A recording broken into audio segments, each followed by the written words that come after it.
우리 주변을 둘러보면 시간이 흘러도 절대로 변하지 않을 것 같은 일들이 많아 보입니다. 하지만 오랜 시간이 지나면 영원할 것 같았던 것들도 점차 변화하기 마련입니다. 쉬운 예로 90년대 후반 휴대전화가 상용된 후 편리하고 간단하게 보낼 수 있는 문자 메시지가 우리의 주된 연락의 수단이 되었습니다. 이로 인해 손편지나 삐삐 그리고 공중전화를 사용할 필요가 없어졌고 사람들 사이에서는 문자해라는 말이 익숙해졌습니다. 그러던 약 10년 전 스마트폰이 상용화되면서 카카오톡이라는 어플리케이션이 개발되었고 많은 사람들이 이 어플을 사용하기 시작하면서 이제는 카톡해라는 말이 사용하고 있습니다.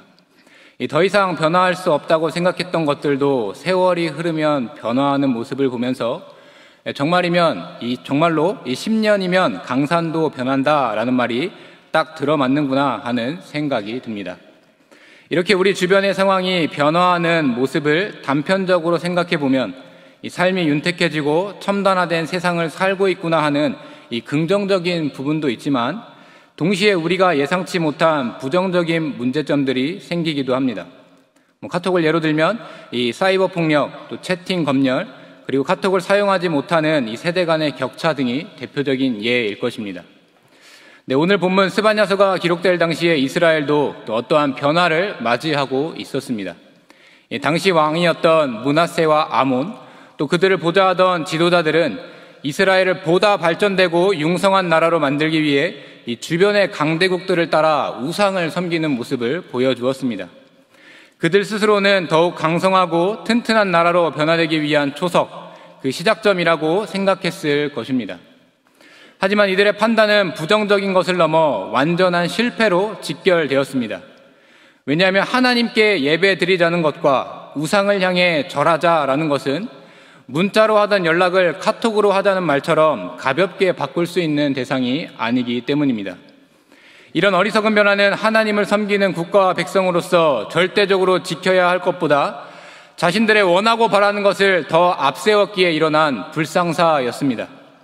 이 시간 정의가 무엇인지 알지 못한 채 점차 개인의 탐욕만을 추구하는 이 시대의 풍조 속에서 절대 잊지 말고 끝까지 기다려야 할 것이 무엇인지를 함께 생각해 보길 원합니다. 첫째로 정의를 떠나 부패한 세상을 진리의 말씀으로 심판하시는 공의의 하나님을 기다려야 합니다. 우리 본문 1절부터 7절까지 함께 봉독하도록 하겠습니다. 패역하고 더러운 곳 포악한 그 성읍이 화 있을진저 그가 명령을 듣지 아니하며 교훈을 받지 아니하며 여호와를 의지하지 아니하며 자기 하나님에게 가까이 나아가지 아니하였도다. 그 가운데 방백들은 부르짖는 사자요 그의 재판장들은 이튿날까지 남겨두는 것이 없는 일이요 그의 선지자들은 경솔하고 간사한 사람들이요 그의 제사장들은 성소를 더럽히고 율법을 범하였도다. 그 가운데에 계시는 여호와는 의로이사 불의를 행하지 아니하시고 아침마다 빠짐없이 자기의 공의를 비추시거늘 불의한 자는 수치를 알지 못하는도다. 내가 여러 나라를 끌어버렸으므로 그들의 망대가 파괴되었고 내가 그들의 거리를 비게 하여 지나는 자가 없게 하였으므로 그들의 모든 성읍이 황폐하며 사람이 없으며 거주할 자가 없게 되었느니라. 내가 이르기를 너는 오직 나를 경외하고 교훈을 받으라. 그리하면 내가 형벌을 내리기로 정하기는 하였지만 너의 거처가 끊어지지 아니하리라 하였으나 그들이 부지런히 그들의 모든 행위를 더럽게 하였느니라. 아멘. 스바냐 선지자는 어떤 성읍을 향한 메시지를 선포하고 있습니다. 이 성읍은 앞선 본문 1장 4절의 기록을 통해 알 수 있듯이 바로 예루살렘임을 알 수가 있습니다. 이 거룩한 도성이라 불리며 하나님께 예배드리는 기쁨이 넘치는 장소가 바로 예루살렘이었습니다. 그런 예루살렘이 하루아침에 화 있을진저라는 이 엄한 심판의 경고를 받는 이 패역하고 더럽고 포악한, 즉 불순하고 타락했으며 심지어 잔인하고 난폭한 성으로 변화된 이유는 무엇이었습니까? 이 본문 3절부터 4절은 그 변화의 주체를 밝히고 있습니다. 바로 방백, 재판장, 선지자, 제사장이었습니다. 이들은 이스라엘을 앞장서 이끄는 지도자들이었습니다. 백성들의 지지를 받을 뿐만 아니라 하나님의 권위를 위임받은 이들은 마땅히 정의 가운데 행하며 나라와 백성을 옳은 길로 인도해야 했습니다. 하지만 본문 2절의 기록대로 그들은 명령, 즉 하나님의 말씀을 청종하지 않았고 스바냐와 같은 선지자를 통해 주어지는 교훈조차 거부하였습니다. 더 이상 여호와 하나님을 신뢰하지도 의지하지도 않는 그들은 자연스럽게 하나님과 멀어지게 되었습니다. 또한 결과적으로 그들은 더욱 부패하게 되었습니다. 나아가 자신들의 잘못과 실수에 대해 얼굴을 붉힐 줄 모르는 파렴치한 짐승이 되었습니다. 그들에게 정의란 더 이상 가치 있는 것이 아니었으며 그들의 불의의 연대를 더욱 단단히 하여 하나님을 대적하기까지 하고 있었습니다. 하나님으로부터 위임받은 권한과 백성들의 지지를 자신들의 유익을 위해 사용하며 결국 하나님의 성소와 성읍에 거하는 그 성민들마저 부패하에 빠지게 만든 것입니다. 하나님께서는 이처럼 정의를 떠나 부패에 빠진 예루살렘과 그 백성들의 상황을 잘 알고 계셨습니다. 본문 5절 상반절에 그 가운데 계시는 여호와라는 기록대로 그 시작부터 진행까지 모든 상황을 곁에서 지켜보고 계셨습니다. 동시에 5절 중반절 아침마다 빠짐없이 자기의 공의를 비추시거늘 이라는 말씀대로 더 심각한 부패에 빠지지 않도록 그들로 하여금 회복할 기회를 부여해 주셨습니다.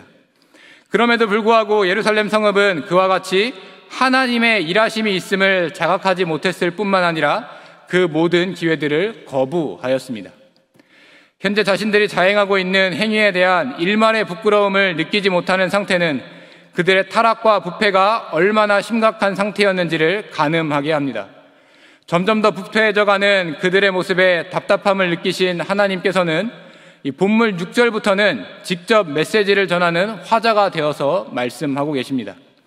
우상을 섬기고 하나님을 대적했던 그 여러 나라들과 그 성읍들을 철저하게 파괴하고 진멸하신 하나님의 역사를 떠올리며 지금이라도 하나님을 경외하고 의지하려 한다면 그 완전한 멸절을 피할 수 있음을 선포하셨습니다. 하지만 본문 7절 하반절 그들이 부지런히 그들의 모든 행위를 더럽게 하였느니라 라는 말씀대로 오히려 그들은 마치 죄를 짓기 위해 이 세상에 사는 것처럼 점점 더 하나님에게서 멀어졌습니다. 의로우신 하나님께서 선포하시는 말씀에 이러다가 정말 죽겠구나 하고 돌이키는 것이 아니라 좋은 게 좋은 거지 하면서 죄에 물들어가는 그들에게 남은 것은 이 공의로우신 하나님께서 내리실 엄중한 심판밖에 없었습니다.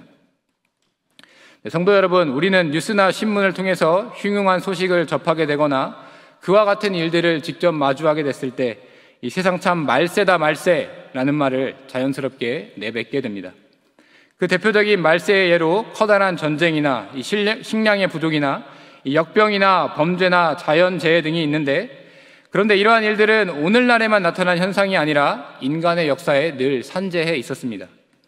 이런 세상의 마지막이 온 것과 같은 일들이 일어날 때마다 인간은 잠시 동안 자신이 범한 잘못들을 후회하기는 하지만 이 당장의 고비를 넘긴 후에는 다시 원래의 상태, 즉 부패한 상태로 돌아오는 이상한 습성을 가지고 있습니다.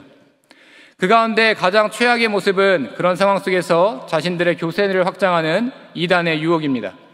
스바냐 선지자를 통해 예루살렘에 주신 말씀처럼 하나님이 아닌 다른 우상들을 섬기는 것은 멸망과 심판의 대상이 된다는 사실을 분명히 알고 있음에도 불구하고 교묘한 속임수로 많은 백성들을 더욱 깊은 부패에 빠지도록 하는 것입니다.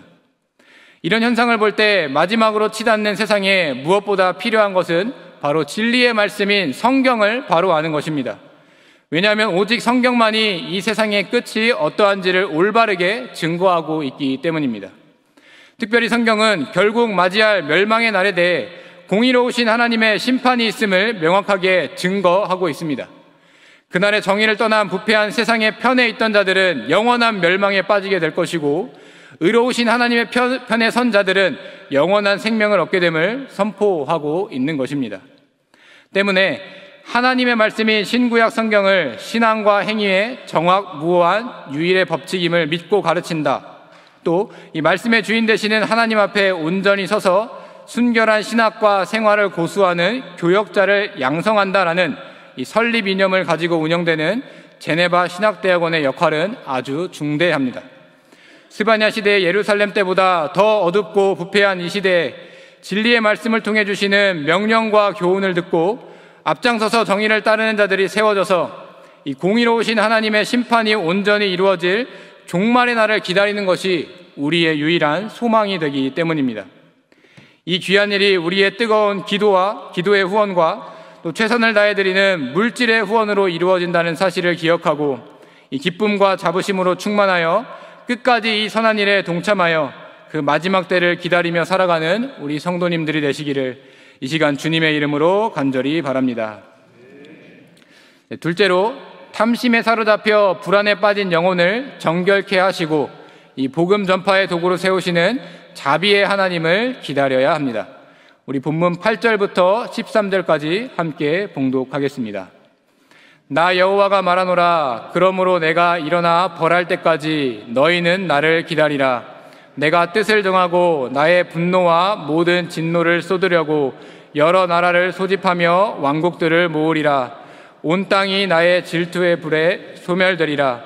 그때 내가 여러 백성의 입술을 깨끗하게 하여 그들이 다 여호와의 이름을 부르며 한 가지로 나를 섬기게 하리니 내게 구하는 백성들 곧 내가 흩은 자의 딸이 구스강 건너편에서부터 예물을 가지고 와서 내게 바칠지라. 그날에 내가 내게 범죄함 모든 행위로 말미암아 수치를 당하지 아니할 것은 그때 내가 내 가운데서 교만하여 자랑하는 자들을 제거하여 내가 나의 성산에게 다시는 교만하지 않게 할 것임이라. 내가 곤고하고 가난한 백성을 내 가운데 남겨두리니 그들이 여호와의 이름을 의탁하여 보호를 받을지라.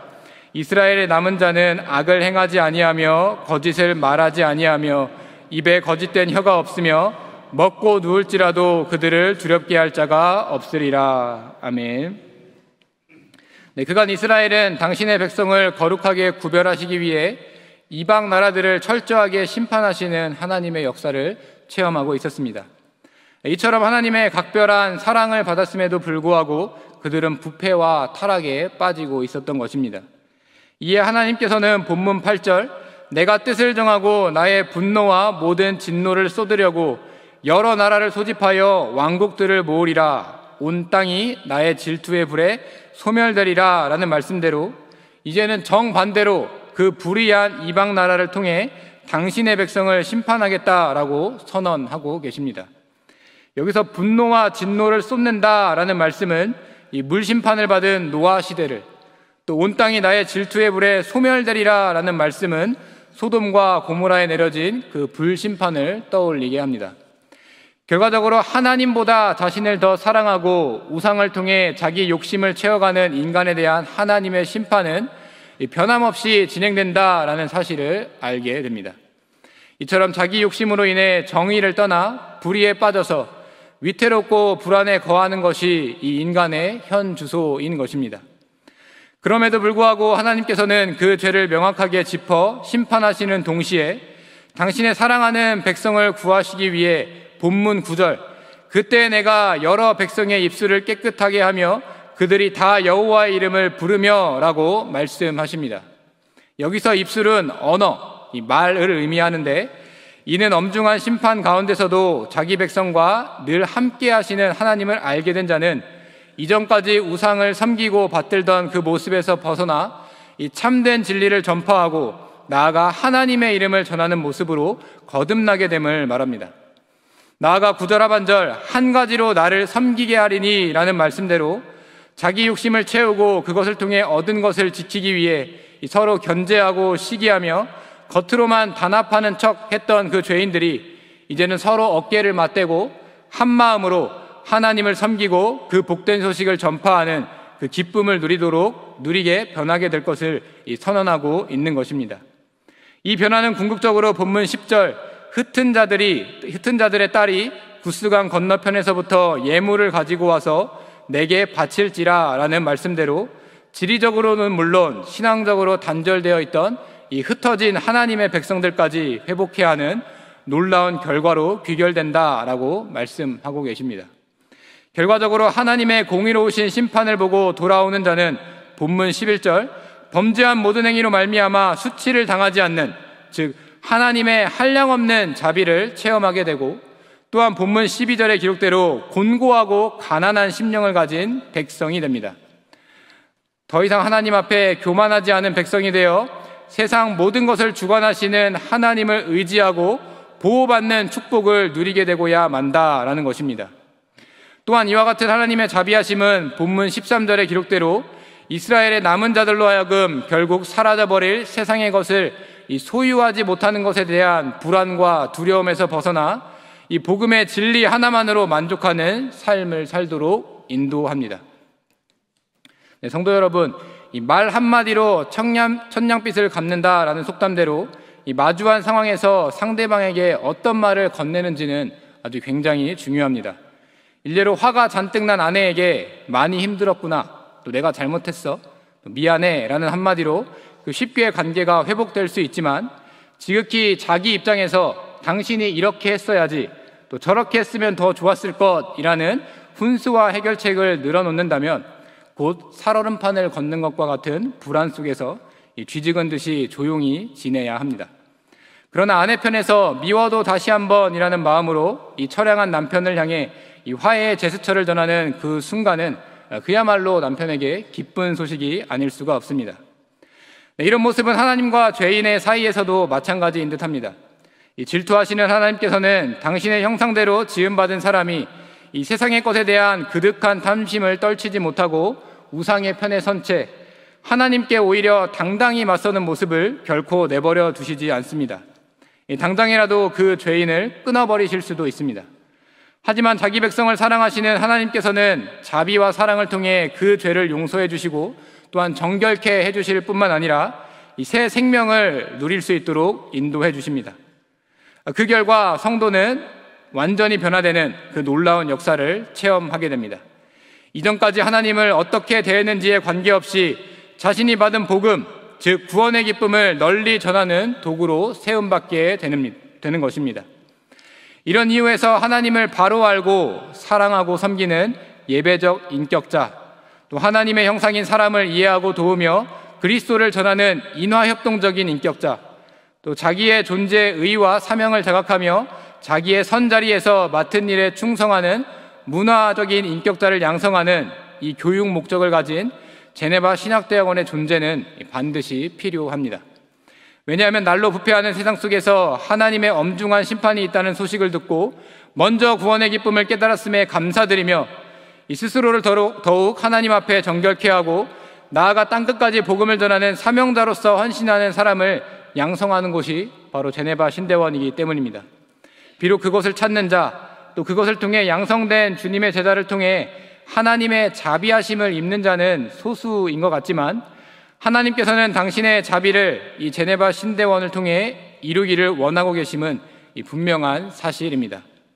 더욱이 이 크고 놀라운 일을 제네바 신학대학원 혼자만이 아니라 세상 것을 탐하는 것보다 주님의 복음을 전파하는 것이 가치 있는 것임을 아는 이 경영의 성도들이 모두 함께 어깨를 맞대어 이룩하도록 하신 것은 두말할 것 없이 하나님께서 베푸신 자비임에 틀림이 없습니다. 하나님께서 이 제네바 신학대학원을 통해 세계를 받은 교회의 사명을 앞으로도 감당케 하신다라는 사실을 깨닫고 이를 위해 더욱 풍성한 기도와 후원을 올려드림으로써 이 마지막 때를 기다리는 경영의 성도님들이 되시기를 이 시간 간절히 바랍니다. 네, 우리 사랑하는 성도 여러분, 그리고 이 시간 헌신을 다짐하시는 제네바 신대원 후원회원 여러분, 이 서두에 말씀드린 바와 같이 오늘날 이 세상은 예측이 불허할 정도로 빠르게 변화하고 있습니다.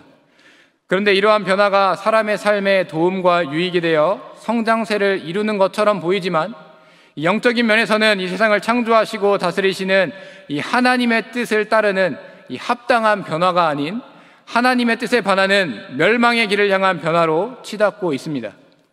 더 안타까운 것은 점점 부패하고 불안한 환경에 익숙해진 우리들은 과거 범죄를 저지르고 하나님의 낯을 피해 숨어 수치를 가리기 위해 바빴던 아담과 하와와 조금도 다를 바 없는 모습을 보이고 있다라는 사실입니다.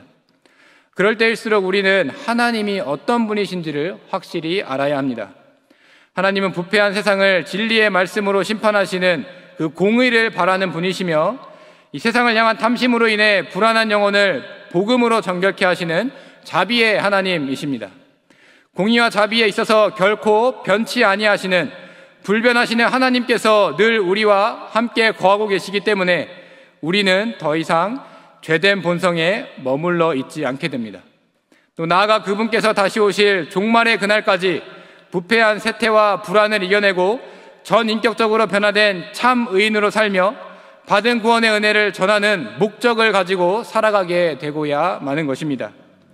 무엇보다 이 가치 있는 일을 앞장서 감당하기 위해 세워진 제네바 신학대학원을 통해 이 공의롭고 자비하신 하나님의 이름을 널리 전파하고 되고 있다는 일에 이 자부심을 가지는 성도님들이 되시기를 바랍니다. 또 나아가 이 귀한 운동을 날이 갈수록 더욱 사모하고 또 적극적으로 후원함으로 이 세상의 마지막 날 강력히 임재하실 그 하나님을 만날 날을 기다림으로 험한 인생길을 힘차게 또 할렐루야 외치며 나아가는 우리 경영의 성도님들이 되시기를 이 시간 주님의 이름으로 간절히 축원합니다.